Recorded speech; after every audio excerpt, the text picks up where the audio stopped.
Hello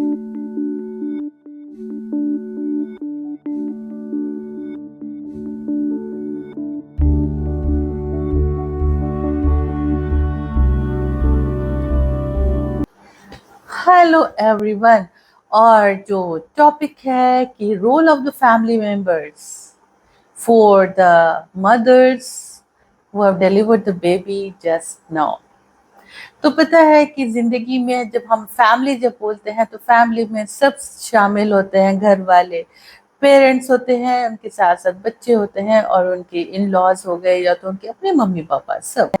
तो एक family का एक रिस्पॉन्सिबिलिटी होती है जब एक माँ बच्चे को पैदा करके घर आती है और सबसे ज़्यादा इम्पोर्टेंट जो उनके लिए होता है वो उनके लिए होता है रेस्ट।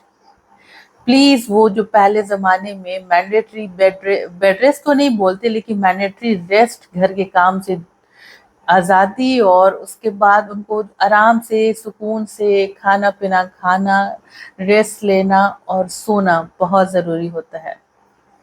तो ऐसे सिचुएशन में एक माँ जो अब रिस्पॉन्सिबिलिटीज़ उनको फिर से इतनी सारी घर की ज़िम्मेदारी दे दी जाए कि घर में काम करने वाले नहीं है, तो कौन करेगा काम? आपको ही करना पड़ेगा। You have to take care. Specially जिनके और बच्चे होते हैं, बड़े छोटे छोटे बच्चे होते हैं, उनका भी ख्याल रखना, उनको पढ़ाना, लिखाना, उनको खाना खिलाना और उनको स्कूल के लिए तैयार करना। तो कहीं न कहीं वो थक जाती हैं और परेशान हो जाती हैं और एक ज़्यादा प्रॉब्लम होने से मेंटल इश्यूज़ भी आने शुरू हो जाते हैं। रातों की नींद तो ऐसे ही चली जाती है बिकॉज़ बच्चों को फीड कराना पड़ता है, सारी रात जागना पड़ता है। तो ऐसे सिचुएशन में पहला काम जो फैमिली मेंबर्स उनके लिए कर सकते हैं मैंडेटरी रेस्ट फॉर 45 डेज़ जो कि विलेजेस में ज़माने से होता आया है। उसमें उनकी मर्ज़ी से उनके लिए खाना, हेल्दी खाना, high protein diet, lots of liquid. अगर बच्चे रात को जगाते हैं तो दिन में बच्चे जब सोते हैं तो उनको सोने की परमिशन होनी चाहिए ताकि वो सो सकें। उनको एक बैग से इतनी सारी ज़िम्मेदारी घर की हाउस होल्ड कोर्स मत दीजिए। ब्रिंग समवन, आप उनके साथ बातें कीजिए और पता लगाइए कि उनको क्या परेशानी हो रही है। स्पेशली द मेंटल इश्यूज़ उनके जब वो लो मूड स्विंग्स होते हैं और एनर्जी लेवल काफ़ी कम होता है और लोगों से वो बात करना नहीं चाहती हैं, थकी-थकी रहती हैं। उनके मूड को एलिवेट कीजिए बाय पैम्परिंग देम और उनके लिए अच्छे-अच्छे खाना बनवाइए, उनको रेस्ट दीजिए और हो सके तो आप उनके साथ बाहर आउटिंग के लिए भी आप जा सकते हो once in a week. Let her make feel special that she has done the most wonderful job. ये नहीं कहना कि भाई सब लोग करते हैं तो तुम कोई स्पेशल नहीं हो और तुम कौन-सा बड़ा काम कर रही हो। आप हस्बैंड्स स्पेशली और दो इन-लॉज़ जो मदर्स हैं फैमिली में, उनको मैं बताऊँगी कि ये बहुत बड़ा काम है, giving birth to a child. एक माँ की ज़िंदगी वापस आती है कहते हैं कि she gets back her life again after giving a birth of child. तो ये बहुत बड़ा काम है, बहुत बड़ी ज़िम्मेदारी है, बहुत सारा दर्द बर्दाश्त करना पड़ता है, तब एक बच्चा पैदा होता है।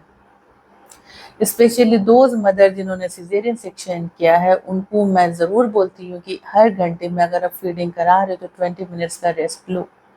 इंटरनल स्टिचेज़ जल्दी सूखती नहीं हैं, उसको 2 या 3 महीना टाइम लगता है सूखने में। आप उनके लिए अच्छे गिफ्ट्स लाइए और मेक इट श्योर कि वो खुश रहें, आपके साथ हँसें और बेबी की रिस्पॉन्सिबिलिटीज़ में शेयर कीजिए। बेबीज़ के काम छोटे-छोटे काम जैसे कि नैपीज़ चेंज करना है, उनके कपड़े बदलना है और कभी-कभी बॉटल फीडिंग ये अगर बॉटल फीडिंग कर रहे हो तब।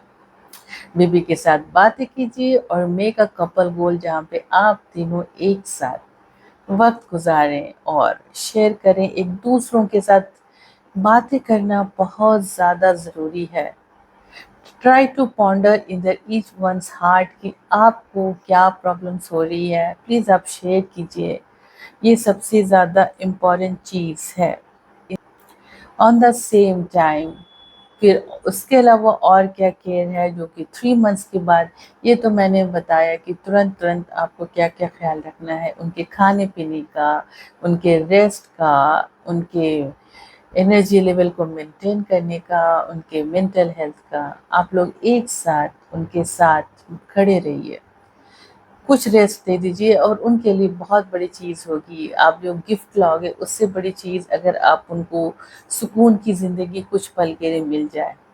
Thank you so much. और 3 महीने के बाद आपको मदर का क्या-क्या ख़्याल रखना है ये मैं बताऊँगी नेक्स्ट वीडियो में, केयर आफ्टर 3 मंथ्स।